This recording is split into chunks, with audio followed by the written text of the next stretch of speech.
With the rise of shared media and shared non-profit driven entertainment, are we seeing glimpses of the post-capitalist future? One of the things that really blows me away about Burning Man is the fact that you have a city of 70,000 people now that survives for a week with no money.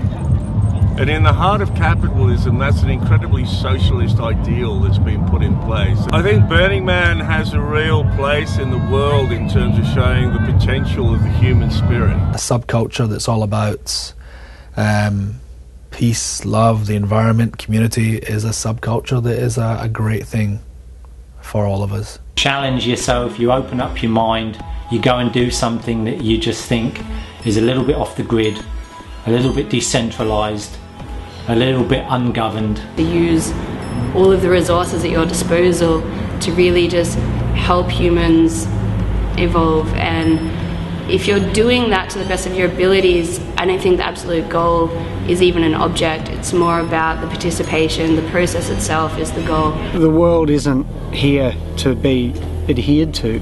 The world is for us to participate in, and if we need to change it, and we do, then it's up to us to stand up for what we believe in to make sure it happens. I noticed that the last Reclaim the Lanes, which was a really kick-ass party at the end in Sydney Park, there was tons of kids there who looked like they were about 12, 13, 14, having a wicked time, and I could see it was a real eye-opener and life-changer for them. So it's like, if you kids are wondering how this stuff happens, it's not that hard, you can do it. Music is an amazing power and has an amazing power to make people understand each other and form a sense of community. So looking back, it's interesting to note the sort of currents of protest and history and culture, and the culture that we create ourselves, and how it's a living, breathing thing.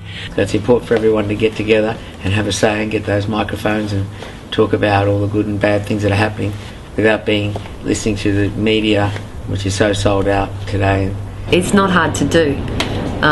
So it just takes a few people that can get it together and organise something. Then you've got a blueprint of how to organise it, and then just keep that rolling. All the energy that 20 years went into it, all the young people who love together to work together to make Australia a better place. And it's really fun to be involved with them. I've stayed young from it. Everybody that does free parties, puts on free parties, loves doing it to see people happy and to bring people together. People unity, because like I said in the very beginning of this interview, we are all the same inside. You know, that sparks inside everybody. Call it God, call it whatever you like. God ain't outside, it ain't in your two cars and your bank balance and every other little material thing you can surround yourself with to make you feel good about things. It's inside. As each generation comes through, they're generally learning from the older generation on, about the vibe, the community aspect, the responsibility aspect. It goes back to being who you are and never ever fail, because you only fail when you surrender. So if you keep going, you get what you want. Just be sure that you're grateful for it.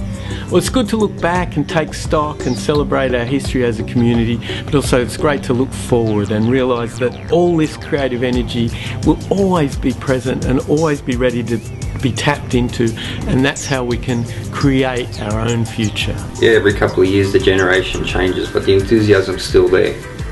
So as the older generation gets older, have families, the responsibility comes in. The younger generation is touched by something truly special. And subculture is always going to be there to create something interesting for other people to have a look at. Coming across a movement, and it changes people's lives, and it allows people to slot into places that they feel more at home, more sense of belonging, more community. So there you go, but the groups will go on, and let's hope that we all come back together and we do the big gig in the sky.